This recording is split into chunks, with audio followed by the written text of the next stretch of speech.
আঙ্গুল ইশারা দিছে, এর জন্য সপ্তাহে একবার এই আঙ্গুলটা সে তার মুখে দিলে একদিন আযাব মাফ হয়ে যাবে। সুবহানাল্লাহ। আবু জাহেল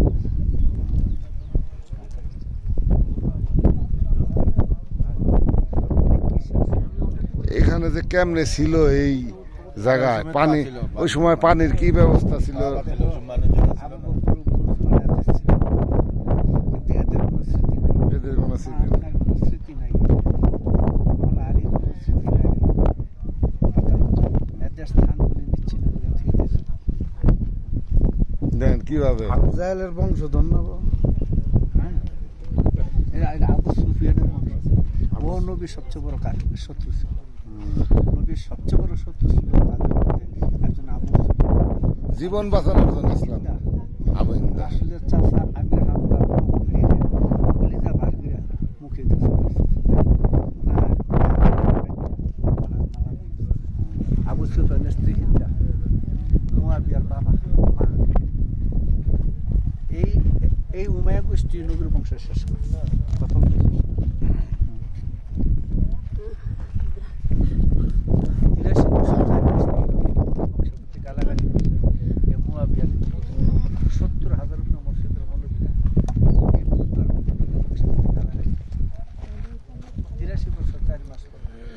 হ্যাঁ, এইখানে মা হালিমা প্রিয় নবী হযরত মুহাম্মদ সাল্লাল্লাহু আলাইহি ওয়াসাল্লাম শিশুবেলা 2 বছর কাটিয়েছেন।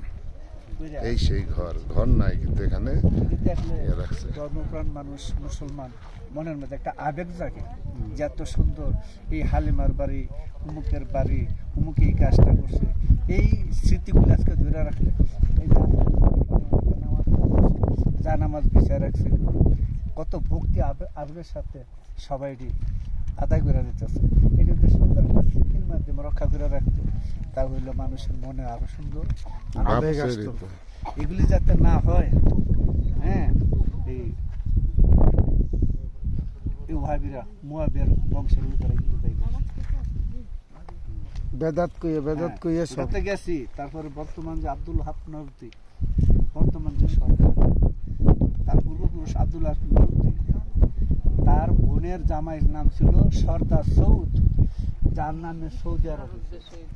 সৌদি আরব বলাটা কিন্তু এক প্রকার তাই আসতা, এটা একটা নাপাক প্রদেশের মাছ।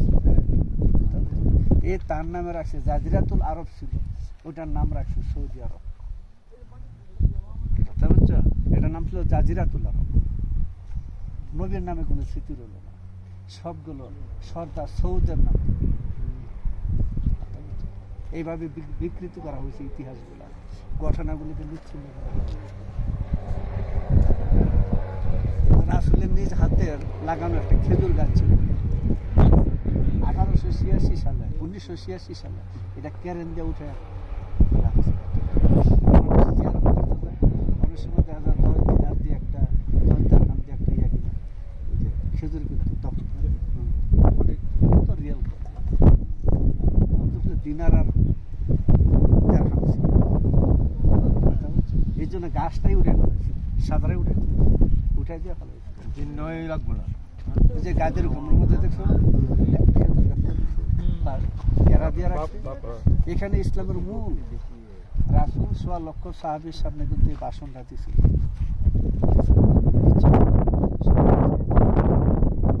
আবেগের সাথে নামাজ পড়ো, দোয়া করো, কত সুন্দর। রাসূলের মার যে আমেনা, হযরত আমেনার যে সমাধি, ওখানে কেউ যাইতে দেয় না, পুলিশ পাহারা দেয়। কেন? এটার তো একটা স্মৃতি, মানুষ রাসূলের মা আমেনার মাজার দেখবে। এই মক্কা মদিনার থেকে যাওয়ার পথে আবওয়া নামক স্থানের মধ্যে তিনি 6 বছরের শিশু দাসী উম্মে আইমন আর তিনি এই সেখানে রওনা দিলেন 270 কিলোমিটার দূরে। 270 কিলোমিটার দূরে গেলেন, 400 কিলোমিটার, 270 মাইল। এই মাঝখানে যাওয়ার পরে তিনি অসুস্থ হয়ে গেলেন। যখন অসুস্থ হয়ে গেছেন, একটু পূজার বিষয়ে 6 বছরের একটা বালক, এই বালকটা উম্মে আইমনের হাতে ছেপে দিল, বলে আজকের থেকে তুমি তার মা। এই কথা বইলা তিনি ওই জায়গার মধ্যে ইন্তেকাল করছেন। হযরত আব্দুল্লাহর মাজার জিয়ারত করতে জিয়ারত করে রওনা দেওয়ার পরে তিনি অসুস্থ হলেন। সেই জায়গাটা এত সুন্দর স্মৃতিময় থাকার কথা, আর সেখানে আটকা দিছে। কিচ্ছু নাই। মানুষকে যাইতেও দেয় না। কি অবস্থা এখানে আজকে এতটুকু একটা পাথর দিয়ে থিয়ে দিল। 73 এর কেমন আছে? এগুলি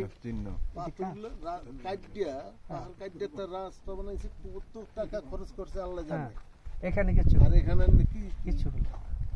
যেখানে রাসূল পাক সাল্লাল্লাহু আলাইহি ওয়াসাল্লাম ছোটবেলায় কাটাইছে শিশুকালটা, তার এই যে অবস্থা কি আব্দুল হাব দেখছেন? নজদি, এই যে নজদ, বর্তমানে রিয়াদ, হ্যাঁ, এই রাজধানী ইসলামের আগে নাম ছিল এটার নজদ। রাসূলের অভিশাপ আছে এই নজদের প্রতি। তিনি একদিন দোয়া করলেন, হে আল্লাহ, ইয়ামানের প্রতি রহমত নাজিল, তাইফের প্রতি রহমত নাজিল করো, আমিন। নজদের এক লোক ছিল, সে বলল, হুজুর আমাদের জন্য দোয়া করবেন। তিনি 3 বার দোয়া হাত উঠাইলেন, একবারও নজদের জন্য বললেন না। বলল, নজদের জন্য আমার জিহ্বার থেকে কোনো দোয়া আসতেছে না। ওইখান থেকে শয়তানের 2টা শিং বের হলো। একটা হলো ভণ্ড নবী মুসাইলামা কাজ্জাব, আর একটা হলো আব্দুল হাব নজদি, যার বোনের জামাইয়ের নামে এই জাজিরাতুল আরবের নাম রাখছে সুলতান। আগে ছিল জাজিরাতুল আরব উপদ্বীপ, এখন হয়ে গেছে এটা সৌদি আরব। এই আজকে থেকে প্রায় 200 বছর আগে। অনেকটা বড় ছিল এই এরিয়া।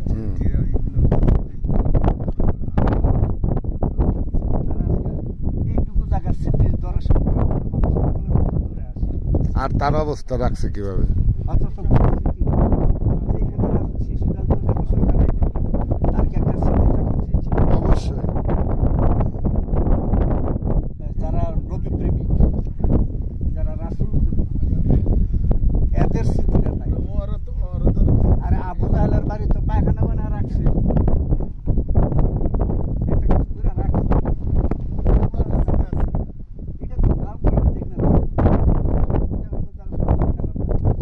সিনা শাক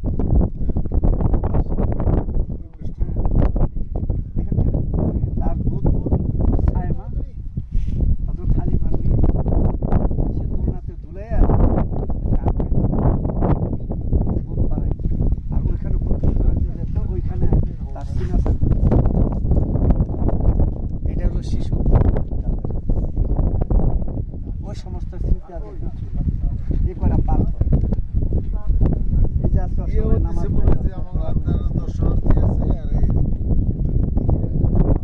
মক্কার মধ্যে তো আমি নবীর নামই পাই না। মক্কা মুহাম্মদ সাল্লাল্লাহু আলাইহি ওয়াসাল্লামের নামই পাওয়া কথা যায় না। বলতে দেন বাবা, বাবারে কথা বলতে দেন। এগুলি কত, এই কিভাবে এই কাজগুলা করছে।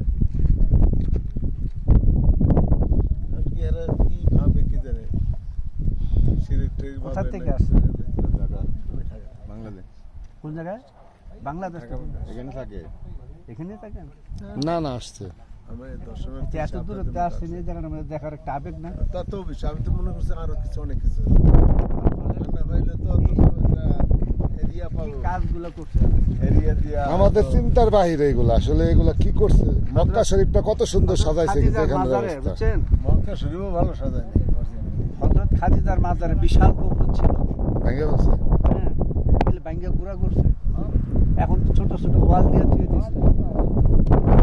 জান্নাতুল বাকি গম্বুজ ছিল, রাসূলের পুত্র কাশেম মুহাম্মদ আলাইহিস সালাম তাদের গম্বুজ ছিল, ওখানে অনেক গম্বুজ ছিল, সব ভাঙ্গা গুঁড়া করছে। এটা হলো যদি অন্য অন্য ধর্মের লোক আছে, এটি দেখলে তাদের মনে ওইটা কি? ওইটা মুসলমান নবী উলিদের বা এক সাহাবীদের কামরা, এক যে কামরা, মাজারগুলা, বলছে এক এগুলি দেখলে মনে হয় দুর্গা ছিল।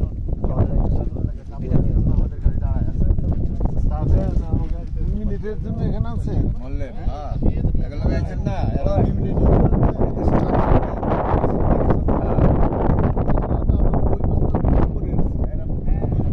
বাস্তবটার সাথে একটু মিলাইতেছি। কি করছে চিন্তা করে দেখ। আগে চলে গেছে। মানে ইতিহাসটা বাবার কাছ থেকে শুনতেছে, ভালো লাগতেছে তার। মানে আপনার কাছে ইতিহাসটা তো জানে না, ইতিহাসটা শুনে আর ভালো লাগতেছে, কিন্তু এরা এই যে ধাক্কা ধাক্কি শুরু করছে, তারা সময় দেয় কম। সময় দেয় কম। খুবই বাবা ওই যে একটা ঘর, আরেকটা ঘর, একরকম হয়। হ্যাঁ এক রুম, ওই এক রুম আর ওই এই যে বাবা যান আরেক রুমে যাচ্ছে। এতক্ষণ বাবা যান বললো ইতিহাস গুলা, এই যে এখানে আরেকটা ঘর, এই 3টা ঘর ছিল, এখানে মানুষ নামাজ পড়ে যায়, নামাজ বিচার রাখছে, কি একটা অবস্থা। এই যে এখানে আরেক ঘর, এটা কোন কেসে কি এখানে ঘর ছিল। সব খারাপ কিয়া। আহা, কি অবস্থা। তোমরা এক কাজ করো, তুমি ওইটার কাছে দাঁড়াও, ওই জেলার কারণ আছে। Shit.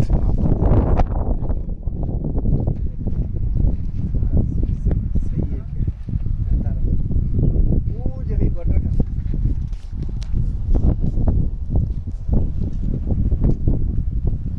ওই ঘরে গেছে। দাঁড়াও। দাঁড়ান দাঁড়ান দাঁড়ান।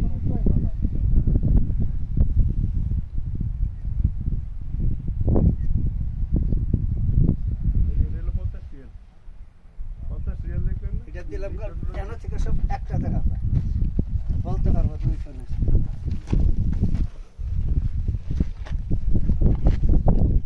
এই যে এইখানে তো রাসূল পাক সাল্লাল্লাহু আলাইহি ওয়াসাল্লাম হাঁটাচলা করছেন।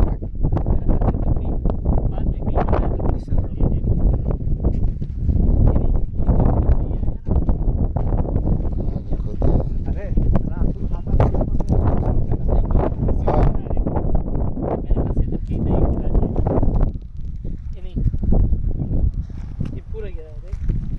এই একটা ঘর, এখানে চারিপাশে পাহাড় আর পাহাড়, পানির কোনো সুব্যবস্থা নাই।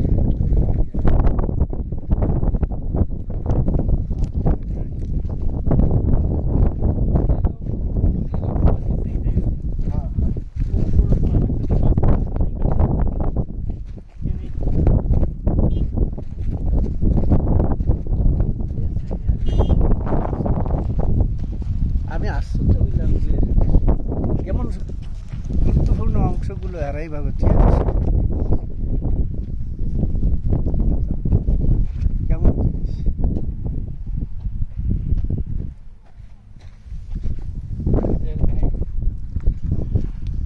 ওখান থেকে ওটা তাইলে উঠবো।